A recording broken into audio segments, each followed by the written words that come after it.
LEGO released their third D2C Lord of the Rings set 2 weeks ago, being the Shire. Unlike with Rivendell or Barad-Dur though, there's a bit of discourse around the set. This is because of its $270 price tag. Today we'll look at the figures and the build to figure out whether this set is actually worth that enormous amount of money. Let's get into it. Very quickly, let's look at the hard facts of the set. Under the set number 10354, the Shire was released at the beginning of April. If you bought it during the first few days, you were also eligible for its gift with purchase promotion, the Smeagol and Deagol set, which I'll actually review in a shorts video. With the previously mentioned retail price of $270, it is actually cheaper than both previous Lord of the Rings sets, which retailed at $500 and $460 respectively. That cheaper price is obviously justified by a much lower piece count, which only sits at 2017. Just to give an idea of the price per piece ratio we're looking at here, Rivendell with 6,167 pieces had a rough price per piece of 8.1 cents. Barad-Dur with 5,471 pieces comes out to 8.4, and with the Shire we're looking at a price per piece ratio of 13.4 cents. That is an insane jump, but it also comes with 9 figures, which is almost the same as Barad-Dur and also our first point of interest today. As said, this selection consists of 9 minifigs, with every single one actually being exclusive to this set. Even Gandalf has gotten some upgrades from his 2023 version. In the beginning I thought they just one-to-one copied and pasted him into the set, but they actually addressed my biggest complaint with the previous figure here. While the legs and torso remain the same, which is fantastic because they are by far the best we've gotten from LEGO, they introduced an entirely new face. Rivendell's Gandalf looked a little iffy. The face was weird, and especially when he was wearing his hat, the beard felt very disconnected from his otherwise completely light nougat hat. Now we've got an entirely new face print though, which adds a printed beard beneath the molded piece and helps extend it upwards, which is fantastic if you wanted to wear his pointy wizard hat. We've also gotten the brick build legs again in case you want him to sit somewhere, originally introduced in 2023's Rivendell. Every minifig has these in the set, by the way.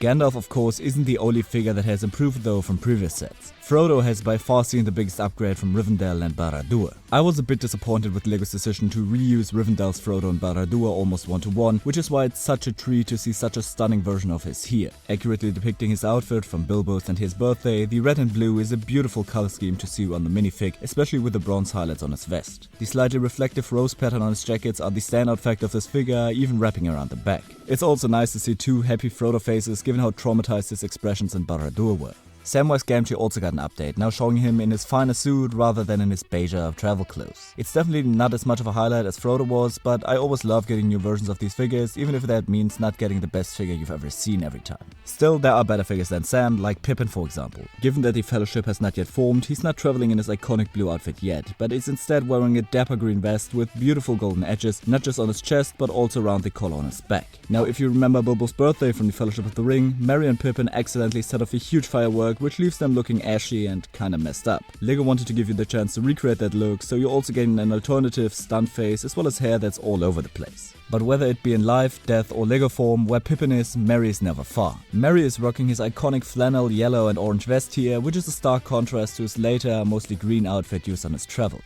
I really like this look, and I love the fact that we're getting updated versions of all these figures. Also, he of course has a messed up face too, complemented by the inclusion of ruffled hair. The last character which we've gotten previously too is an older Bilbo. Bilbo was one of the many figures to be featured in Rivendell in a much more boring outfit though, and also with white hair. Here he is still equipped with grey hair due to his possession of the ring, but looks much better in other ways as well, especially because of his beautiful outfit. His birthday suit is wonderful, and I like that they opted to change the vest beneath the jacket to include some orange. It's not 100% accurate, but it does help differentiate between the jacket and vest, since they'd otherwise just be a dark and a normal red. The first completely new character LEGO gave us in the set is Rosie, who famously becomes Sam's wife later down the line. There aren't many memorable hobbits aside from the obvious ones in the Lord of the Rings movies, and I think LEGO made some pretty smart choices with the other figures. Rosie dons a beautiful blue dress consisting of the printed light blue top and the molded dark blue skirt piece, or well, for hobbits it's a dress I presume. I also have to say that the hairpiece matches her in-universe look to a T, so LEGO really did do a good job with choosing the Agatha hair.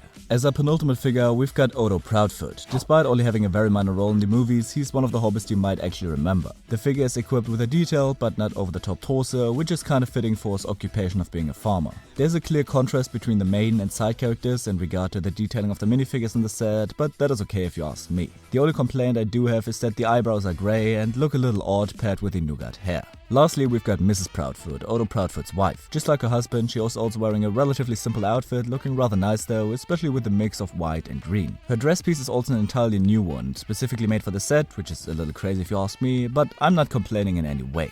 Of course, I would have loved for this set to have been based on The Hobbit, so we could have gotten Thorin's company, but this selection is simply lovely. Can the build keep up though?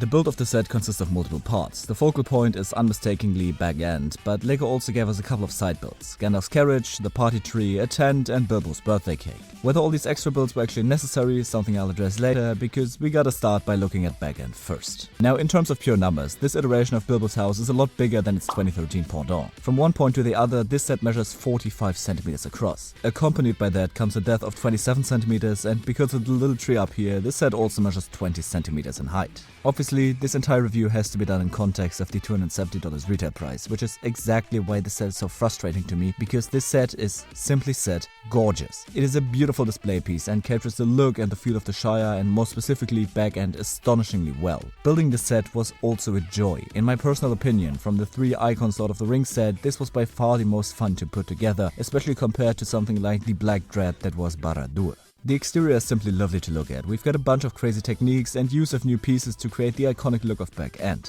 Starting on the left, we've got a very well built hillside with a single window which emerges from the earth, as well as one of the chimneys. Right next to it, we've got another huge window, which is actually where Samwise was eavesdropping on Gandalf and Frodo, with a little lamp and a bit of flora next to it. Moving further towards the middle, we've got the entrance to Bag End with this little garden and pathway in front of it. First of all, the fence is built brilliantly, utilizing interlocked boomerang pieces to create the waffle patterns seen in the Hobbit movies. We've got a little mailbox right next to the gate, which is covered by Bilbo's sign to keep any unwanted guests out, here in the form of a sticker. All around the front door are heaps of beautiful botanical accents, like the 2 sunflowers, the patch right behind the fence, or the flower pot here. There's also this lovely stone walkway leading up to the gate and the bench on which Bilbo meets Gandalf for the very first time. Addressing the elephant in the room though, the round front door is gorgeous. The printed stone door frame looks fantastic, especially since the same pattern can be found on all the windows too. I love the dark green look of the door with the golden highlight of the door handle, and small details like the lamp overhead really give the edge to this beautiful build. The right side of Bag End is relatively uneventful, but the top is special as well. As we'll see in a minute, it is removable to grant better access to the interior, but LEGO hit that fact pretty well. To the side, we've got some clothes hung out to dry, as well as a little bird, but more importantly is the tree right above the door. It is the better tree featured in the set and looks pretty good, even featuring a spot for Frodo to sit down and read before he assaults Gandalf in his carriage. As you can see, I've removed the ceiling to grant us a better access to the interior of Bag End, being admittedly smaller than I would have liked. It consists of Bilbo's office, the entranceway and the living room. We are missing any other parts of Bilbo's and later Frodo's home, such as the kitchen, the pantry or the dining room, which is a shame if you ask me as The Hobbit fan. The tone for the interior is set straight away though, with the hallway establishing the beautiful dark red, brown and beige color scheme. In front of the door we've got a gorgeously printed carpet, and as you'll see in a minute, it's actually not the only one in this build. You also get a good look at the inside of the door, which LEGO decorated with 2 whips, and I mean, yeah, it kinda matches the vibe of the door from the movies. More interesting though are the other items scattered around the hallway, mainly this chest and the barrel back here. The chest features a gold bar, as well as Bilbo's mithril shirt, making it one of the few items to be featured in every D2C Middle-earth set. Meanwhile, the barrel contains a normal umbrella and sting. You've heard me complain about it before. I don't like this piece being used for that sword, because there's an actual sting mold from the original 2012 Hobbit theme. Also, the dresser right next to it is built so well and could potentially hold a couple of cloaks if you want to transform this into its The Hobbit version, for example. From the hallway, you've got a smooth transition to the living room, where we can find a plethora of Easter eggs, play features and the like. First of all, we've got another beautifully printed carpet, this time in dark green. Right next to it is the dining room table and these 2 chairs. They look pretty nice, but aren't attached to the floor, so when you move it around, they'll just go all over the place. On top of the table, more interestingly though, is a map, more specifically of the lowly mountain, Erebos, appearing as part of Bilbo's collection in the first Lord of the Rings movie. The wall harbors a little fireplace, but above it actually hang the pictures of Bilbo's parents, which, funnily enough, are based on Peter Jackson and his wife. Getting to the fireplace though, there's actually a really cool play feature here. In the movie, the envelope holding the ring is chucked into the fire, where it slowly burns up and reveals the one ring. As you can see, the chart letter is depicted right here in the fire, and with the help of this little knob right here, you can replace it with the ring after it's burned up. It's a fun little play feature and doesn't subtract from the build quality, which is the most important thing in my opinion.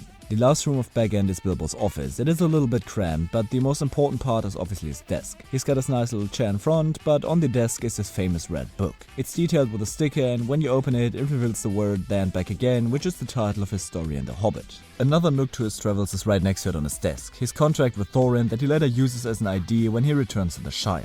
On the wall, we've got another fireplace with a picture of an oak tree right above it. No one seems to know what it is exactly, but it might be a nod to his acorn he took from Beorn's garden. Overall, this is a beautiful build, but the interior could have been quite a bit bigger. So the question poses itself, do the extra builds justify the pieces being subtracted from back end? The most reasonable of the side builds is definitely Gandalf's cart. You're getting a horse in this almost orangey color, and while the seats for Gandalf and Frodo may look odd, it's actually perfect for their sitting leg pieces. Behind it, there are also a load of fireworks, which are built rather well. The party tree is the biggest side build, and while the pedestal and especially the printed fabric banner are wonderful, the tree looks really bad. It's very blocky and uses the snot technique in a very weird way. The two positives it has though are the dragon firework being hoisted above it and the play feature integrated here. In the movie, Bilbo disappears in front of all the hobbits by putting on his ring, and you can recreate that scene here. By turning a wheel on the back of the tree, you can move this platform on the podium, which flips Bilbo from one side to the other. There's also this incredible tent using an entirely new piece of fabric, and underneath is the firework which Merry and Pippin set off to trigger the dragon above the party tree. Lastly, we've got a table with Bilbo's birthday cake on top. Sadly, this one's only got space for 4 candles, while the actual one from the movie carried a total of 111. Now all these side builds make the actual set a lot less coherent, which was definitely one of the strengths of the set like Rivendell. In my opinion, as cool as I find the play features on the party tree and the new fabric pieces, they should have probably gotten integrated into the main build. Even without that though, this is a beautiful set with wonderful figures, which is why I'm so mad about the price. Another extremely overpriced set I reviewed on this channel was the Captain America vs Red Hulk battle. That set was way too expensive and not really that good to begin with. This set though is awesome, but it's ruined by the price. I love the look of it, but I know LEGO turned a lot of people off by putting the $270 price tag on it. If you can find the set cheaper, get it, but at $270 I sadly can't recommend it in good faith. But whether you believe it or not, there's actually another great big Lord of the Rings set which didn't release as a D2C, so check out my Battle of Helm's Deep review to find out all about that, and until next time, goodbye.